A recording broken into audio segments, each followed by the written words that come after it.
چار جانب سے فتنے اٹھے تھے،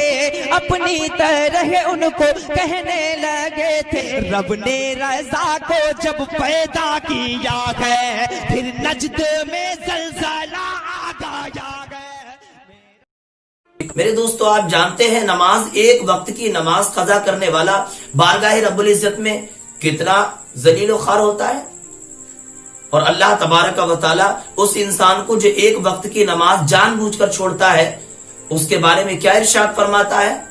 اور شریعت مصطفیٰ میں اس انسان کو کس نگاہ سے دیکھا گیا ہے جو ایک وقت کی نماز کو جان بوجھ کر قضا کر دے۔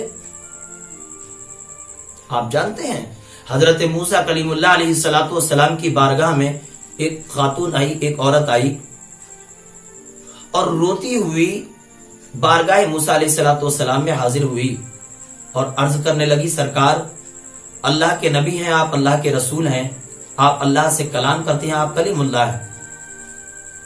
مجھ سے بہت بڑی غلطی ہو گئی ہے اور میں نے معافی بھی مانگی ہے، اب میں آپ کی بارگاہ میں اس لیے حاضر ہوئی ہوں تاکہ مجھے پتہ چل جائے کہ میری معافی، میری توبہ اللہ کی بارگاہ میں قبول ہوئی ہے کہ نہیں، مجھے اللہ تعالیٰ نے معاف کر دیا ہے کہ نہیں یا کر دے گا کہ نہیں۔ حضرت موسیٰ کلیم اللہ علیہ السلام نے ارشاد فرمایا، اے خاتون یہ تو بتا تیری غلطی کیا ہے،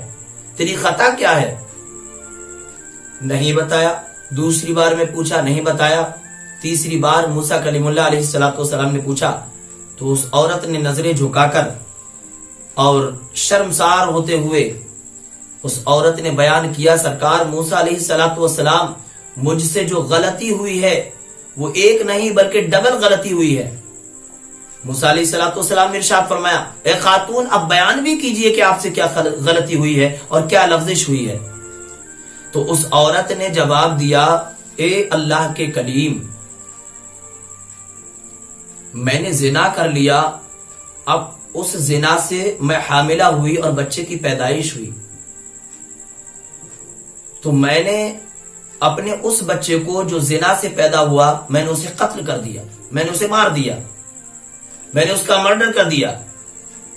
اب موسیٰ علیہ السلام اس سے دو غلطی ہوئی ہیں، ایک تو میں نے زنا کیا ہے اور دوسرا اس بچے کو کہ جس کا کوئی قصور نہیں تھا میں نے اسے مار دیا ہے، اسے قتل کر دیا ہے، میں اس کی قاتلہ ہوں۔ حضرت موسیٰ علیہ السلام جلیل القدر پیغمبر ہیں، آپ جلال میں آ گئے اور ارشاد فرمایا، اے عورت اسی وقت ہماری بارگاہ سے دفع ہو جاؤ، کہیں ایسا نہ ہو کہ تمہاری نحوست کی بنا پر ہمارے اوپر آگ کے گولے آسمان سے نہ برسنے لگیں۔ میرے دوستو، یہاں ایک بات اور بھی پتہ چلتی ہے کہ جہاں بے نمازی شخص رہتا ہے یا زانی رہتا ہے یا قاتل رہتا ہے وہاں اللہ کا عذاب نازل ہوتا ہے۔ آج ہم جو مصیبتوں میں گرفتار ہیں، ہم اپنا اپنا محاسبہ کریں، اپنے اپنے گریبانوں میں جھانک کر دیکھیں، سمجھدار کے لیے اشارہ کافی ہے۔ موسیٰ علیہ السلام نے جو ہی اس عورت سے یہ ارشاد فرمایا وہ جانے لگی، دروازے تک پہنچی ہی تھی کہ اتنے میں طائر سدرہ سید الملائکہ حضرت جبریل امین نازل ہو گئے اور حضرت موسیٰ کلیم اللہ علیہ السلام کی بارگاہ میں سلام کیا اور کہنے لگے، اے موسیٰ کلیم اللہ علیہ السلام، اللہ تعالیٰ نے آپ کو سلام کہا ہے اور آپ کے نام ایک پیغام بھیجا ہے۔ موسیٰ کلیم اللہ علیہ السلام نے ارشاد فرمایا کہ وہ کیا پیغام ہے جو اللہ تبارک و تعالیٰ کی جانب سے آیا ہے۔ جبریل امین کہنے لگے، آپ نے اس عورت کو کیوں بھگا دیا اپنی بارگاہ سے، اس کو اپنی بارگاہ کا راندہ کیوں کر دیا؟ تو حضرت موسیٰ کلیم اللہ علیہ السلام نے ارشاد فرمایا،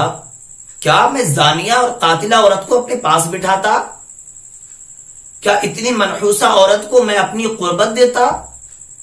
تو جبریل امین علیہ السلام نے کہا، دیکھیے اللہ تعالیٰ نے پیغام بھیجا ہے کہ اے موسیٰ، ایک زنا کرنے والی عورت اور ایک قاتلہ عورت سے آپ اتنی نفرت کرتے ہیں کہ آپ نے اس سے زیادہ برا شخص نہیں دیکھا۔ حضرت موسیٰ علیہ السلام ہکا بکا رہ گئے اور کہنے لگے کہ اس زانیہ اور قاتلہ عورت سے بھی بھلا برا کون ہو سکتا ہے؟ تو حضرت جبریل امین علیہ السلام نے اللہ کا پیغام سنایا کہ اللہ تعالیٰ نے ارشاد فرمایا ہے کہ یہ زنا کرنے والی، یہ اپنے بچے کو قتل کرنے والی عورت بے شک جو ہے گناہگارہ ہے، خطا کارہ ہے، لیکن اس سے بڑا گناہگار اور اس سے بڑا اللہ کی بارگاہ میں مردود وہ شخص ہے کہ جو جان بوجھ کر ایک وقت کی نماز کو بھی قضا کر دے۔ اللہ اکبر۔ میری ملت کے نوجوانوں اور اسلامی رشتے کی ماؤں بہنوں، کیا کبھی آپ نے